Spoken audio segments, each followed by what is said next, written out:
책 읽는 자작나무.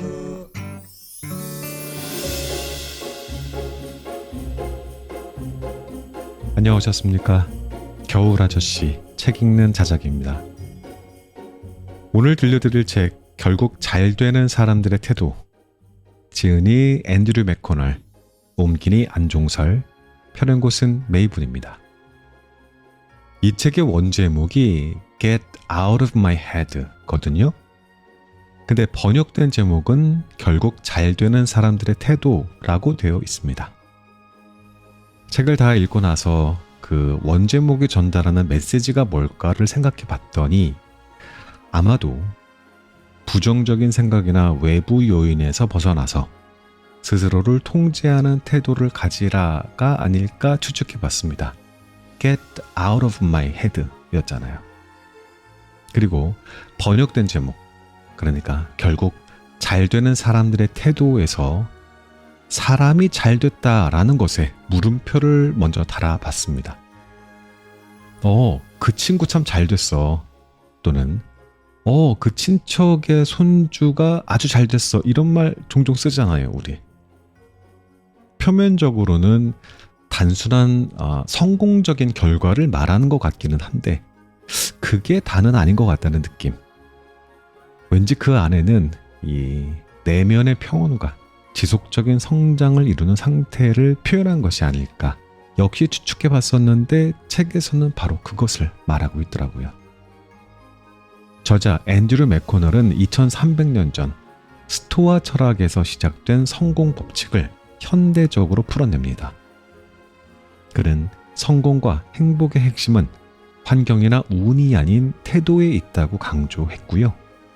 자신의 고난과 경험을 바탕으로 이 메시지를 증명하고 있습니다.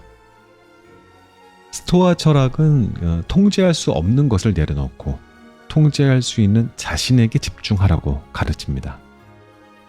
저자는 이를 자신의 삶에 적용해서 회사 도산, 번아웃, 가족 갈등과 같은 그런 위기를 극복합니다. 그는 외부의 상황을 탓하기보다는 자신의 태도를 바꾸는 데 집중했고요. 그 선택이 그의 인생을 완전히 바꿨습니다. 환경이나 조건을 탓하며 기다리는 동안 우리는 시간을 낭비하지 말고 자신의 태도를 점검하고 통제할 수 있는 일에 집중하며 진정한 변화를 만들자는 거죠. 일단 시작하라. 잘하는 방법은 그 다음에 고민해도 충분하다. 역시 작은 실행이 큰 변화를 만드는 겁니다. 삶의 변화가 필요하다라고 느끼시는 분이 계시다면 이 책과 함께 하시기를 권합니다. 본문 일부 들려드리고요. 클로징 때 다시 뵙겠습니다.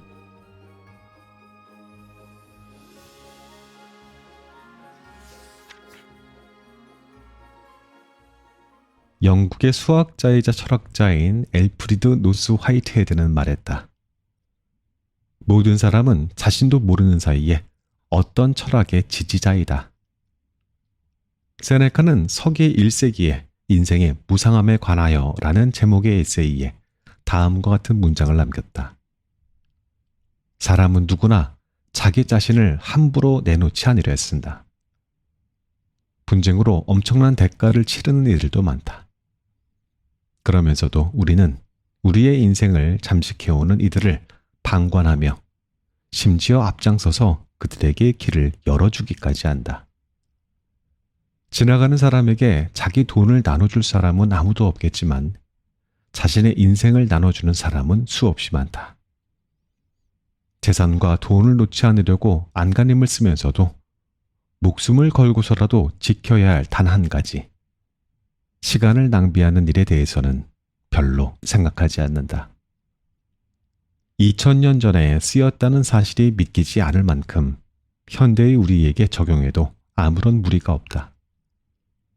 생각해보라. 누군가의 비열한 말이나 행동을 대범하게 넘기지 못하고 며칠 동안 곰곰이 생각하며 속을 썩인 적은 없는가? 집으로 돌아와 가족과 함께 저녁을 먹으면서도 마음은 여전히 사무실에 남아있지 않았는가? 일요일 밤 침대에 누웠는데 처리해야 할 일들이 주마등처럼 머릿속을 스쳐 잠들지 못하고 뒤척이지 않았는가. 이는 세네카가 말한 인생을 방관하고 시간을 낭비하는 아주 보편적인 몇몇 사례에 지나지 않는다. 외부 요소가 우리의 마음을 통제하고 주인 행세를 하면 우리는 눈치를 보며 살아갈 뿐 의지에 따라 살기가 불가능해진다. 당시에도 밥 벌어먹고 살기 힘들다라는 푸념을 입에 달고 살아가는 사람들이 요즘만큼이나 많았나 보다. 세네카는 사람들의 가장 흔한 불만인 나에게는 살아갈 기회가 없다라는 말이라고 언급하며 이렇게 일갈했다. 기회가 없을 리 없다. 시도 때도 없이 당신을 불러내 당신이 자신에게 전념하지 못하게 하는 이가 얼마나 많은가. 당신의 하루하루를 돌아보고 점검해보라. 당신에게 남은 것은 며칠 되지 않는 허접한 쓰레기 같은 날들밖에 없음을 알게 되리라. 다시 말해, 남들이 요구하는 대로 당신의 에너지를 다 써버리는 것은 곧 자신에게서 소중한 시간을 훔치는 행동과 다를 바 없다는 뜻이다. 베스트셀러 1위를 기록한 아주 작은 습관의 힘을 쓴 제임스 클리어는 걱정의 진화라는 에세이에서 인류의 조상들이 대부분의 시간을 즉각적인 보상 환경에서 살아왔다고 지적한다. 우리 조상들은 먹을 것과 은신처를 확보하고 포식자를 피하는 등 하루하루 생존하는 데 초점을 맞추어 살아왔다. 현재에 집중하지 않으면 살아남기 힘들었다. 그렇게 살아온 기간이 인간종이 존재한 20만 년의 세월 가운데 거의 19만 7,500년을 차지한다. 인간이 현재와 같은 지연된 보상 환경에서 살게 된 것은 비교적 최근이라고 할 수 있는 2000년 전부터이다. 그의 설명을 들어보자. 오늘날 우리가 내리는 선택은 대부분 즉각적인 혜택을 가져다 주지 않는다. 오늘 회사에서 일을 기가 막히게 처리하면 몇 주 뒤에 받을 급여에 반영된다. 지금 저축을 많이 해두면 은퇴 후에 여유가 생긴다. 현대사회에는 미래의 특정 시점까지 보상이 지연되는 일이 많다. 우리의 고민거리 가운데 상당 부분이 미래의 고민거리인 셈이다. 그의 말처럼 우리는 아직 일어나지 않은 일을 생각하고 걱정하느라 정신적인 에너지를 소모하는 일에 익숙하다. 이것이 왜 문제인가? 간단히 말해서 우리의 뇌는 여전히 원시시대에 더 가까워서 미래를 해결하는 방법으로 진화하지 않았기 때문이다. 따라서 미래를 내다보며 꼼꼼히 숙고하고 계획하는 것은 우리 뇌에게 꽤나 어려운 작업이다. 또 우리의 뇌는 부정적인 정보에 민감하다. 지금 우리는 사바나를 벗어났다. 그러나 우리의 뇌는 여전히 사바나를 헤매는 중이다. 다시 말하면 우리의 뇌는 우리가 사는 지금 세상에 썩 적합하지 않다. 중요한 일에 집중하려고 해도 쉽게 산만해지고 내버려두면 부정적인 생각이 꼬리에 꼬리를 물고 자라난다. 그래서 인생의 주인이 되기가 그토록 어려운 것이다. 뇌 자체가 우리의 결심에 따르기보다는 외부 요소의 간섭에 휘둘리도록 설계되어 있기 때문이다.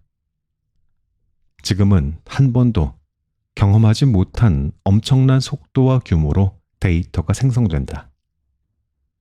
2015년과 2016년, 2년 동안 생성된 데이터가 5,000년 동안 인류가 역사에 남긴 모든 데이터를 합친 것보다 더 많다.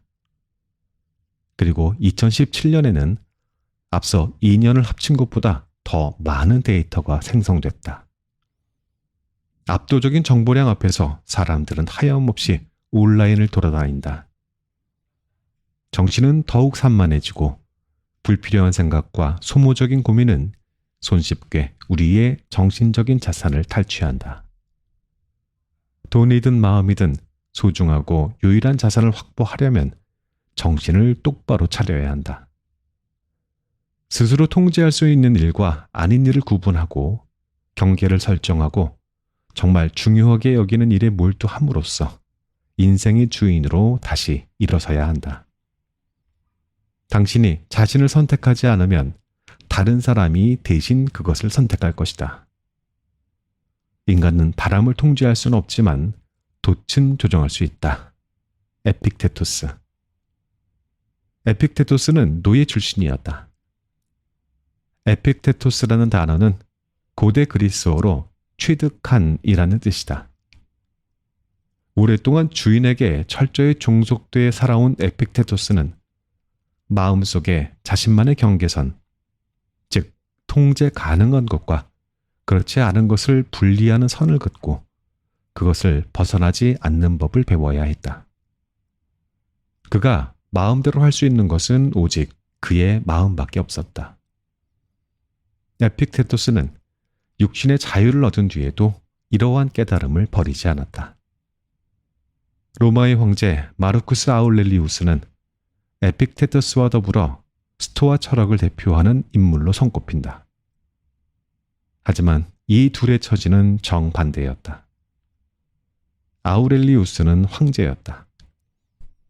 그럼에도 불구하고 그는 혹독한 육체적인 고통과 온갖 질병에 시달린 끝에 에픽테토스와 마찬가지로 자신만의 경계선을 긋는 법을 배워야 했다.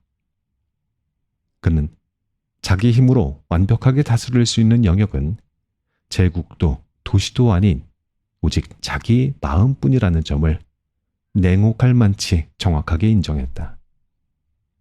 즉, 진정한 권력은 마음의 한계를 벗어나지 못한다는 점을 잘 알고 있었다.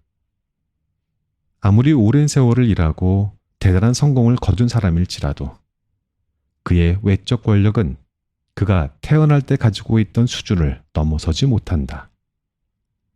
마찬가지로 누가 무슨 짓을 해도 가혹한 시련과 실패의 휘청이고 우리의 권력은 태어날 때 가지고 있던 것보다 줄어들지 않는다. 우리는 모두 마음의 힘, 즉 어떤 태도를 취할 것인가에 대한 결정권을 가지고 시작한다. 그러나 누구도 그 사용법을 깨닫지는 못한다. 실로 안타까운 일이다. 미국 해군 중장이 명예훈련을 받은 제임스 스톡데일만큼 마음이 가진 힘의 본질을 꿰뚫어 본 사람도 흔치 않다. 스톡데일 중장은 베트남 전쟁 당시 적군에게 붙잡혀 포로가 된 해군 장교 중에서 제일 계급이 높은 인물이었다. 1965년부터 1973년까지 8년간 포로 수용소에 억류되어 잔인한 고문에 시달렸고 말로 표현하기 힘든 참극을 목격했다. 당시 포로 가운데 끝내 살아서 나온 이들은 많지 않지만 많은 이들이 비참한 죽음을 맞이했다. 스톡데일 중장은 살아남지 못한 포로들의 공통점이 무엇이라고 생각하느냐라는 질문에 스톡데일 패러독스라고 널리 알려진 답변을 내놓았다. 그건 아주 쉬운 질문입니다. 그들은 낙관주의자였습니다. 크리스마스 때까지 풀려날 거야 라고 말하는 이들 말입니다. 하지만 크리스마스가 다가와도 아무 일도 일어나지 않습니다. 그러면 그들은 또 이렇게 말하지요. 부활절이 되기 전까지 풀려나겠지. 부활절이 다가오고 역시 아무 일 없이 지나갑니다. 그 다음에는 추수감사절, 그 다음에는 또 크리스마스를 기다립니다. 그러다가 결국 상심을 이기지 못하고 숨을 거두지요. 이것은 아주 중요한 교훈입니다. 끝내 이겨내고 말리라는 신념과 가장 가혹한 현실과 맞서는 훈련을 혼동해서는 안 됩니다.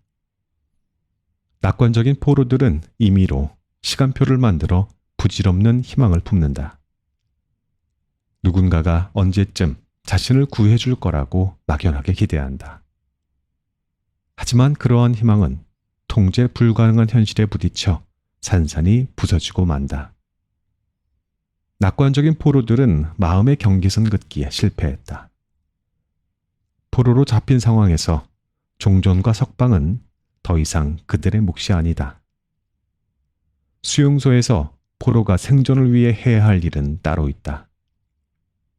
가족과 사랑하는 이들을 언제 다시 만나게 될지 아무도 모른다는 사실을 인정하고 마음을 더 단단히 먹는 것이다. 이러한 현실적인 태도가 끝내 살아남기에 가장 유리한 태도이기도 하다. 어떻게 해야 자신의 경계를 파악하고 한계를 인정한 뒤 통제할 수 있는 영역에서 최고의 성과를 끌어낼 수 있을까? 답은 아주 간단한 단어 하나에 숨어 있다. rest, R, 인식, recognize, E, 노력, exert, S, 중단, stop, T, 추적, track. 통제할 수 있는 일과 그렇지 못한 일을 분리하면 먼저 경계가 존재한다는 점을 인식해야 한다. 날씨를 예로 들어보자. 날씨가 불만스러울 때가 많은가? 날씨가 달라지면 좋겠다고 느낀들 우리가 할 수 있는 일이 무엇인가? 인식은 레스트 중에서도 가장 중요한 요소다. 불평하지 않는 것. 이것은 절대 사소한 일이 아니다. 진정한 주인이 되는 사고방식에 도달하기 위한 첫걸음이기 때문이다. 다음은 실제로 통제할 수 있는 일을 통제하기 위해 노력하는 단계이다. 이제 레스트의 세 번째 단계로 넘어갈 차례다. 경계를 인식하고 집중력을 발휘하기 위해 노력했다면 이제 당신의 통제가 미치지 않는 일에 마음을 쓰기를 중단해야 한다. 최근에 당신의 마음을 사로잡는 일이 무엇인지 돌아보자. 제일 신경이 쓰였던 일은 무엇인가? 제일 설레었던 일은 무엇인가? 신경 쓰이는 일이나 설레는 일을 생각한다고 해서 세상에 달라진 것이 있는가? 그러한 일들을 생각하느라 잃어버린 것은 없는가? 설레는 일이든 신경 쓰이는 일이든 거기에 마음을 줄지 말지 결정할 사람은 당신 자신밖에 없다. 쓸데없는 일에 마음을 낭비하는 짓을 중단하라. 이제 그동안의 과정을 추적해 볼 시간이다. 전설적인 경영학자 피터 드러커는 측정할 수 있는 것은 관리할 수 있다고 말했다. 마음도 어디에 썼는지를 추적하면 측정과 관리가 가능해진다. 고집과 변덕의 결과는 불안과 불행이다. 이 양극단은 모두 평온의 적이다. 세네카. 살다 보면 누구나 비판적인 사람들과 마주치기 마련이다. 뭔가 중요하고 의미 있는 일을 하려 할수록 비판이 쏟아질 때가 많다. 그들 중에는 질투심이나 두려움 때문에 그러는 이들도 있고, 심지어 남을 깔아뭉개는 것 말고는 할 줄 아는 일이 하나도 없기 때문에 그러는 사람들도 있다. 회사를 창업하는 과정에서 나 역시 온갖 비판에 직면했다. 나는 여러 사람을 상대로 열심히 방어막을 쳤다. 심지어 우리는 그렇게 해야 한다고 배우기까지 했다. 그러나 이러한 식으로 비평가를 대하다가는 기회를 놓치기 십상이다. 그렇다. 비판은 선물이다. 마르쿠스 아우렐리우스는 명상록에 이렇게 썼다. 누가 나를 논하면 내가 실수를 저지르거나 내 관점이 잘못되었음을 입증하면 나는 기꺼이 변할 것이다. 그것이 내가 추구하는 진실이며 그 누구도 다치지 않게 하는 진실이다. 우리를 다치지 않게 하는 것은 자기 기만과 무지를 고집하는 태도이다.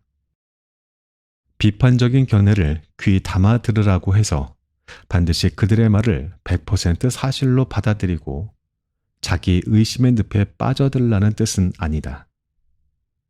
또 아무 생각 없이 그들이 하라는 대로 따라하며 마음의 주인 자리를 내주라는 뜻도 아니다. 나는 그보다 훨씬 더 좋은 대안을 발견했다. 우리에게는 어떠한 의견을 받아들이고 취하고 어떠한 생각을 할지 스스로 선택할 힘이 있다.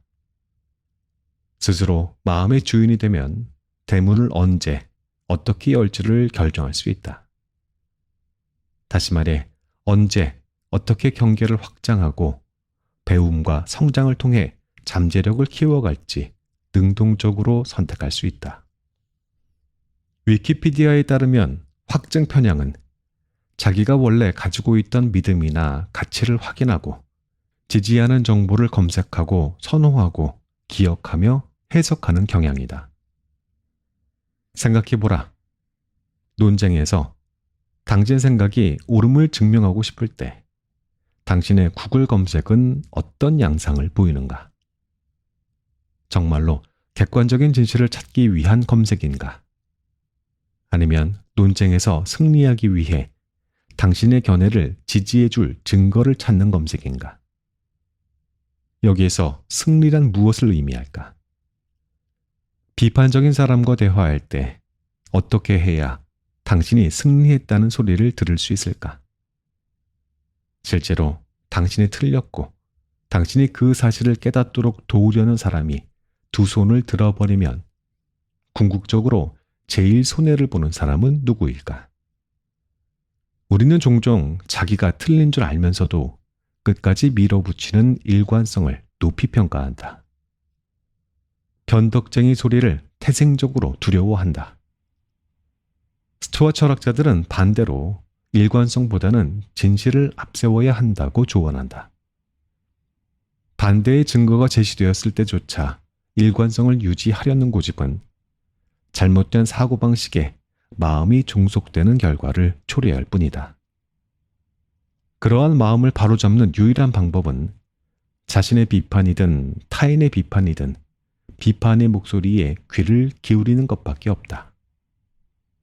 경제학자 존 메이너드 케인스는 변덕이 심하다는 비판을 접하자 정보가 변하면 내 생각도 바뀝니다. 여러분은 어떤가요? 라는 유명한 말을 남겼다. 플로리다주 잭슨빌의 레스토랑 후터스에서 손님을 맞이하는 일로 사회생활에 첫 발을 들인 캣콜은 2017년 5,000개 매장을 운영하는 요식업계의 큰손 포커스 브랜드 대표 겸 최고 운영자 책임이 되어 대형 레스토랑 체인을 운영하는 자리에까지 올랐다. 그는 그러한 가파른 수직 상승의 결정적인 요인으로 남들의 비판을 적절히 활용하는 능력을 꼽는다. 저는 18살이 되면서 손님을 맞이하는 후터스 걸에서 음식을 나르는 서버로 보직을 옮겼습니다. 레스토랑만큼 손님의 비판이 우수수 쏟아지는 업계도 없지요. 캣은 서버들이 음식을 손님의 테이블에 내려놓고 그냥 가버리는 바람에 문제가 생기는 경우가 많다는 점을 알게 되었다. 그래서 그는 두입 혹은 2분이라는 원칙을 몸에 익히려고 심혈을 기울였다. 이것은 손님이 두입을 먹고 난 뒤 혹은 음식을 가져다 주고 2분 뒤에 다시 그 테이블을 찾아가 상황을 확인해야 된다는 원칙이다. 캣의 회고는 이렇게 이어진다. 손님이 요구할 때까지 기다려서는 안 된다는 점을 깨달았어요. 내가 먼저 능동적으로 질문을 하는 쪽이 낫다는 생각이 들었습니다. 이를테면 음식이 처음 나갈 때 케첩이 더 필요하십니까? 닭 날개 뼈를 담을 빈 그릇은 필요하지 않으세요? 하고 묻는 식이다. 손님들은 한 달에 한 번 정도 우리 가게를 찾을 뿐이어서 뭐가 필요한지 잘 알지 못하지만 저는 매일같이 그러한 손님을 수도 없이 상대하잖아요. 때로는 그들에게 무엇이 필요한지 제가 더 잘 아는 경우도 있고요. 19살 무렵 캣은 또 한 번 변신을 시도했다. 후터스 해외 매장을 개척하는 임무를 맡고 세계 곳곳으로 파견을 나간 것이다. 그는 남미에서 비판과 관련해 아주 중요한 교훈을 하나 배웠다고 한다. 더 좋은 스테이크를 주문하겠다고 했는데도 그들은 만족하지 않았어요. 이런 항공모함 같은 그릴로 스테이크를 제대로 구울 수가 없습니다. 진짜 불판이 필요합니다. 그 말을 듣고는 정말 걱정이 됐습니다. 점주들은 우리가 요구한 모든 장비를 다 사들였는데 이제 와서 그것은 쓸모가 없으니 다른 장비를 준비하라고 말해야 하는 상황이었거든요. 점주가 이러한 상황을 어떻게 받아들일지 너무 걱정스러웠지만 겟은 걱정만 하고 있지 않았다. 얼른 점주와 회의를 잡는 한편 본사의 지원팀과 협의해 대책을 마련했다. 그런데 그는 이 회의에서 평생 잊지 못할 조언을 얻었다. 점주는 예상대로 썩 반가운 기색은 아니었지만 캣이 설명한 문제의 원인과 해결 방안에 동의했다. 아울러 그는 헤어지기 전에 한 가지 조언을 들려주었다. 누군가로부터 비판을 받으면 일단 그 비판이 옳다고 가정하세요. 대응책과 해결책을 준비하는 것은 그 다음에 할 일입니다. 이렇게 하지 않으면 뭐가 옳은지를 놓고 논쟁하느라 시간만 허비하게 되니까요. 그는 말을 이었다. 모든 비판에는 비록 눈꽃만큼이지만 진실이 담겨져 있습니다. 아무 결론도 나지 않을 논쟁에 휘말리지만 않으면 눈꽃만큼의 진실을 알아내 금세 해결책을 찾아낼 수 있습니다. 듣고 이해하고 배우고 그에 따라 행동할 용기, 이보다 더 중요한 것은 없습니다. 누구도 비판을 완벽히 피할 수는 없다. 비판을 받아들이지 못하는 사람은 새롭거나 흥미로운 일을 아예 하지 말아야 한다. 제프 베이조스의 말이다. 세네카는 친구 루실리우스에게 편지에서 이렇게 조언했다. 한 번이라도 불운을 미리 생각한 사람이라면 정작 그 불운이 닥쳐도 크게 타격을 입지 않는다. 커다란 고난이라고 생각했던 일들에 익숙해지고 나면 용감하게 대처할 수 있게 되기 때문이다. 하지만 행운을 믿는 바보 같은 사람에게는 모든 사건이 난데없이 갑작스럽게 일어난다. 미숙한 사람은 모든 불운을 견딜 수 없는 우연으로 치부한다. 현명한 사람은 남들이 겨우 힘들게 견뎌내는 불운을 기나긴 사색으로 견뎌내어 시련에 적응한다. 스토아 철학자들이 무엇보다 경계한 것은 바로 노예같이 사는 삶이었다. 세네카는 부정적인 가능성을 직시할 능력과 의지를 가로막는 맹목적인 낙관주의 때문에 시련을 미리 준비하거나 예방할 기회를 잡지 못한다고 지적한다. 머릿속에 머리를 박고 아무 일도 일어나지 않을 거라고 믿는 타조를 따라하기보다 최악의 경우를 가정하고 이것이 정말 그렇게 나쁜 일인가 하고 자문하는 쪽이 훨씬 바람직하다는 것이다. 네이비실은 미 해군이 운영하는 특수전 부대로 막강한 전력과 높은 임무 수행률을 자랑한다. 미국은 가장 어려운 임무를 네이비실에 맡긴다라는 말이 있을 정도이다. 네이비실이 대원을 평가할 때 최악의 시나리오에 얼마나 대비되어 있고 이에 적응할 수 있는가를 중요하게 보는 이유가 바로 이것이다. 최정예 부대인 네이비실 안에서도 최고의 전문성을 갖춘 엘리트를 평가하고 선발하는 사령관으로 복무하다가 퇴역한 리치 디비니는 이렇게 말한다. 우리의 임무는 최악의 상황에 대비하는 일이다. 우리에게 최악은 언제나 불확실성이다. 불확실성이 그토록 위험한 이유는 본능적으로 우리의 교감신경계를 가동하기 때문이다. 오랜 옛날 맹수의 공격으로부터 살아남으려면 머리가 인식하기 전에 몸이 먼저 움직여야 했다. 그러므로 교감신경계는 인류가 생존을 위해 발달시켜온 능력이기도 하다. 그러나 이러한 능력도 단점은 있다. 힘겨운 도전이나 스트레스, 불확실성에 직면하여 교감신경계가 활성화되면 우리의 의식적인 마음은 뒷자리로 물러나고 즉각적이고 반사적인 반응이 주도권을 잡게 되는 것이다.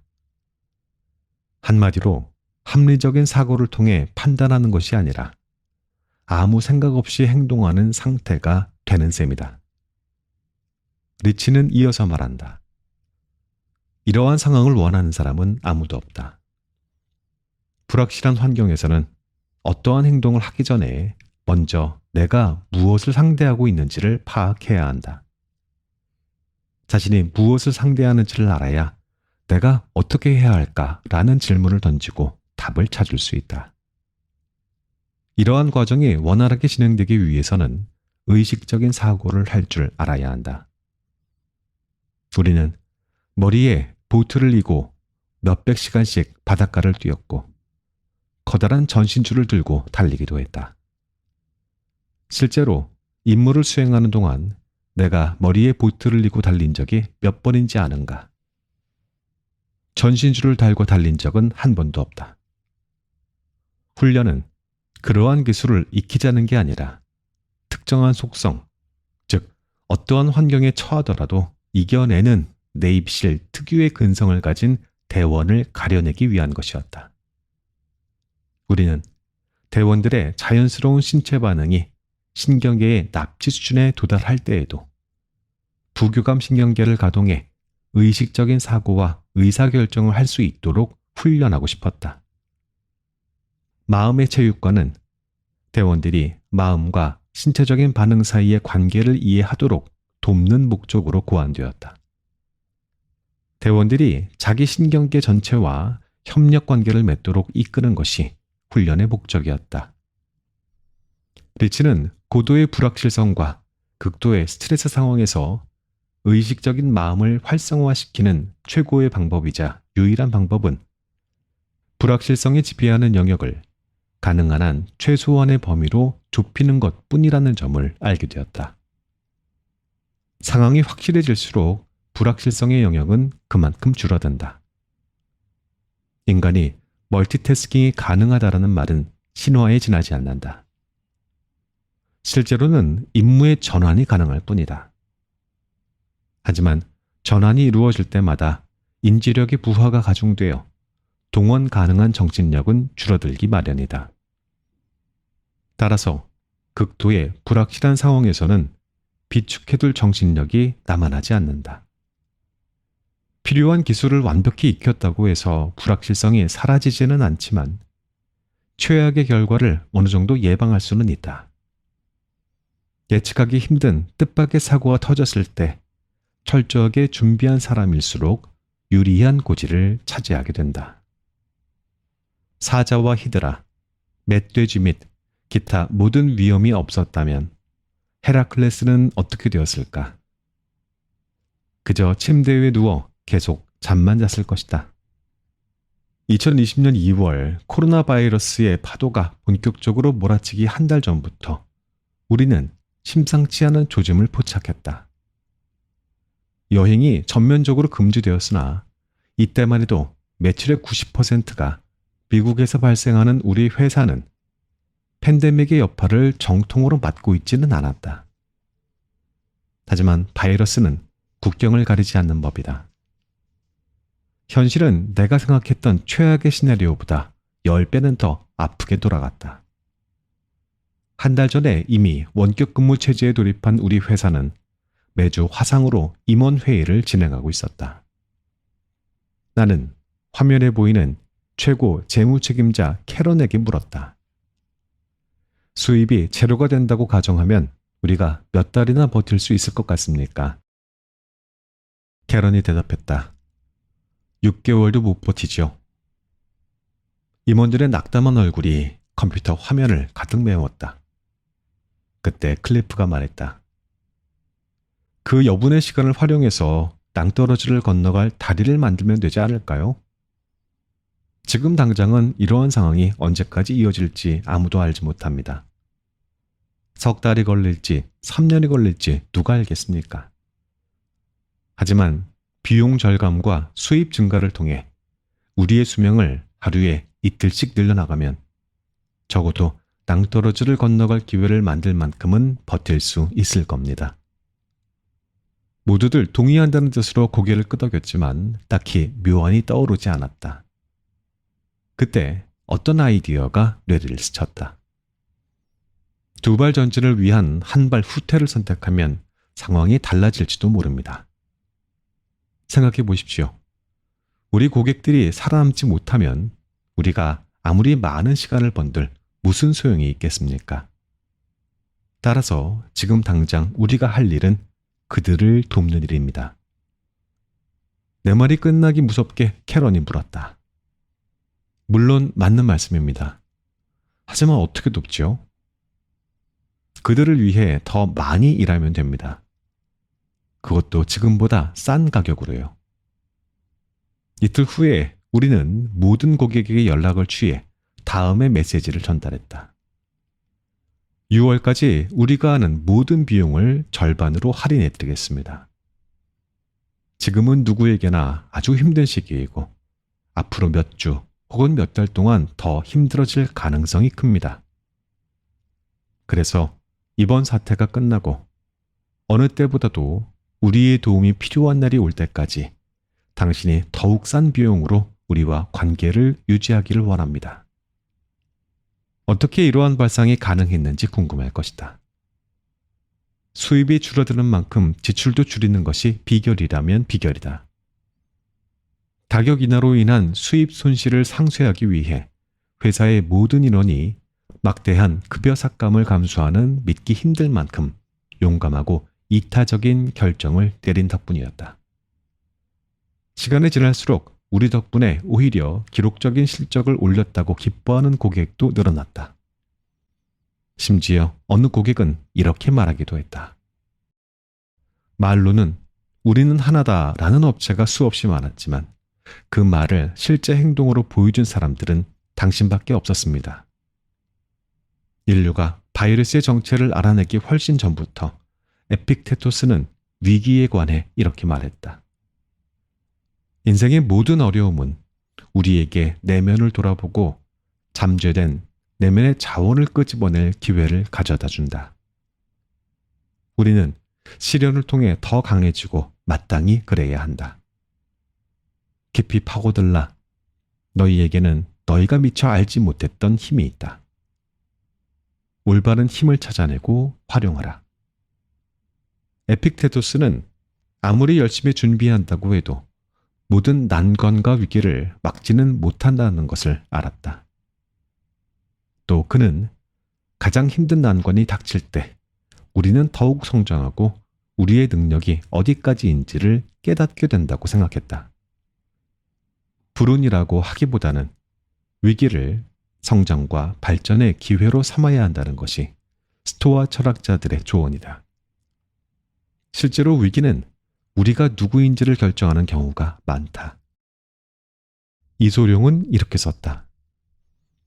쓰러지는 것은 부끄러운 일이 아니다. 쓰러질 때 내가 왜 쓰러지는가 질문을 던지는 것이 중요하다. 이러한 식으로 자신을 돌아보는 사람에게는 희망이 있다. 패배는 마음의 상태다. 패배를 현실로 받아들이기 전에는 그 누구도 패배하지 않는다. 나에게 패배는 오로지 일시적인 현상일 뿐이고 그 대가는 목표를 달성하기 위해 더 큰 노력을 기울여야 한다라는 동기일 뿐이다. 패배는 내가 뭔가 잘못했다고 일깨워주는 현상이며 성공과 진실을 향해 정진하는 과정이다. 지금 당신에게 지워져 있는 짐은 미래도 과거도 아닌 오직 현재의 것이다. 아울렐리우스. 우리는 현실보다 상상 속에서 더 자주 고통받는다. 세네카.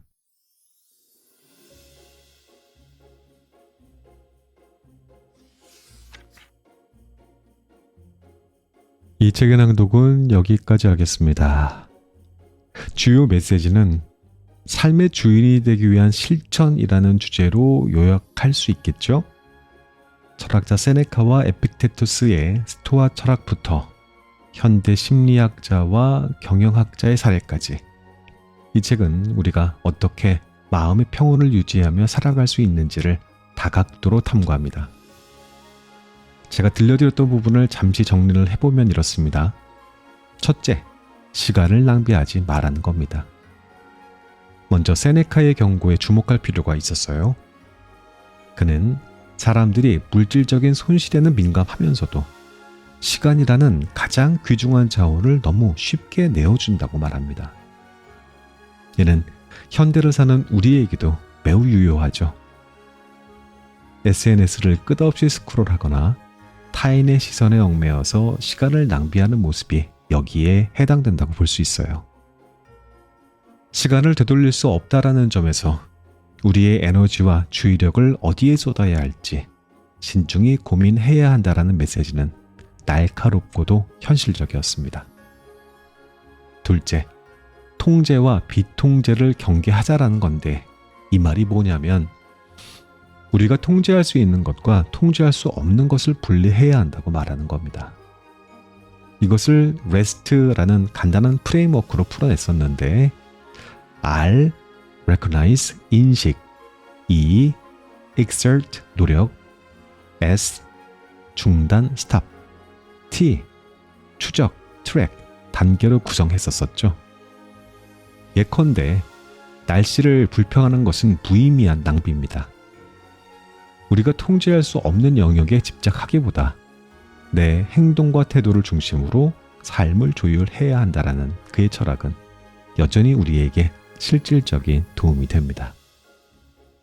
세 번째, 지금이라는 시간의 중요성을 인식하자라는 것이었습니다. 세상의 모든 현인들이 이 말을 빼놓지 않았어요. 모든 종교에서도 마찬가지였고요. 이 책은 과거와 미래를 걱정하느라고 정작 현재를 소홀히 여기는 현대인의 삶을 비판합니다. 우리는 종종 과거의 후회에 머무르거나 미래의 불안을 상상하면서 소중한 현재를 낭비하곤 하지요. 세네카와 마르쿠스 아우렐리우스는 현재가 우리의 유일한 시간이라는 점을 강조했고요. 지금의 순간에 충실할 것을 권합니다. 이 메시지는 특히 지금 행복하지 않으면 어떠한 조건이 주어져도 행복하지 않을 것이라는 사실을 일깨워주고 있지요. 네 번째, 비판을 대하는 태도도 괜찮았습니다. 비판은 불편하지요. 하지만 성장의 도구로 삼을 수 있다는 점도 이 책의 중요한 메시지 중 하나였다고 봤습니다. 비판을 수용하고 필요한 부분을 취하고 스스로를 발전시키는 태도는 스토아 철학자들뿐만 아니라 현대의 리더들에게도 중요한 덕목으로 제시됩니다. 특히 아까 읽어드렸던 그 캣콜의 사례는 비판을 통해서 어떻게 상황을 개선하고 더 나은 결과를 얻을 수 있었는지 잘 보여줬죠. 마지막으로 쾌락의 쳇바퀴에서 벗어나자라는 것.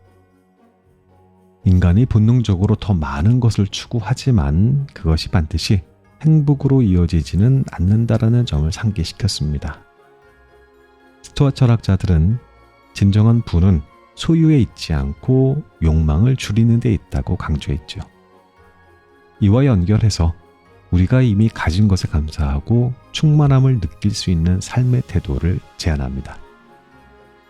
책의 제목인 결국 잘 되는 사람들의 태도와 이 내용은 자연스럽게 연결되는 것처럼 보입니다. 잘 되는 사람들의 공통점은 단순한 능력이나 운이 아니라 자신을 통제할 수 있는 것과 그렇지 않은 것을 잘 구분하고요. 중요한 것에 집중하고 현재를 소중히 여기는 삶의 태도에 있었습니다. 이 책은 그러한 태도를 통해서 삶의 진정한 주인이 되는 길을 보여주려고 하는 것 같아요. 우리 모두에게도 그러한 가능성이 있다라는 거 믿어야 되겠죠. 이 책을 덮으면서 문득 떠오른 질문이 있었습니다. 나는 내 삶의 주인으로 살고 있는가? 나는 결국 잘 되는 사람의 태도를 지니고 있는가? 아직 아니라면 그 태도를 지니고자 하는 의지가 있는가? 저의 대답은 네, 물론입니다. 였습니다.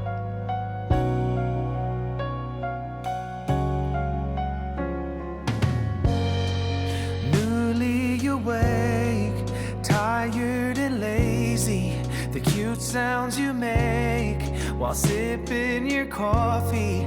I know there's a world outside, but right now it's you and me. Just you and me, baby. Roll out of bed. I love when you're hazy. Rewatching Friends for the millionth time. Well, I know there's a world outside, but right now it's you and me. Just you and me, baby.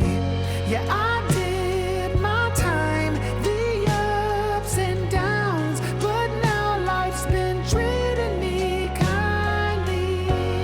Because of you, my life's not blue anymore. 'Cause you are my baby.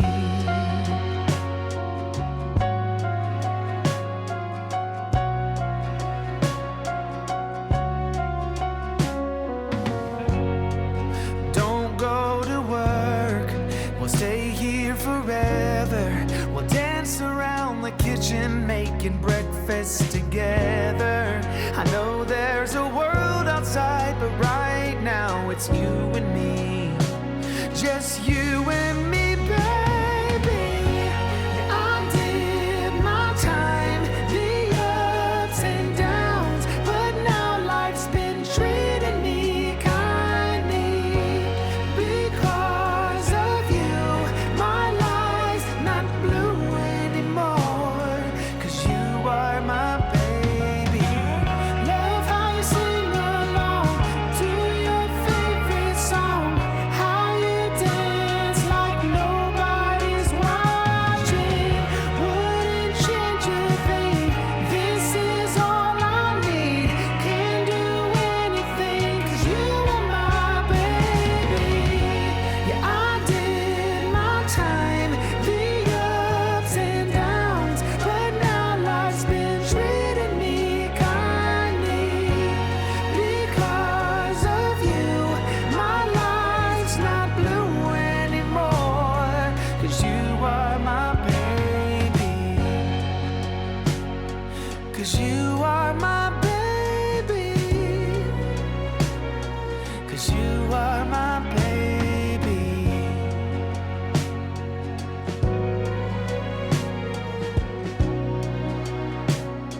'Cause you are my baby.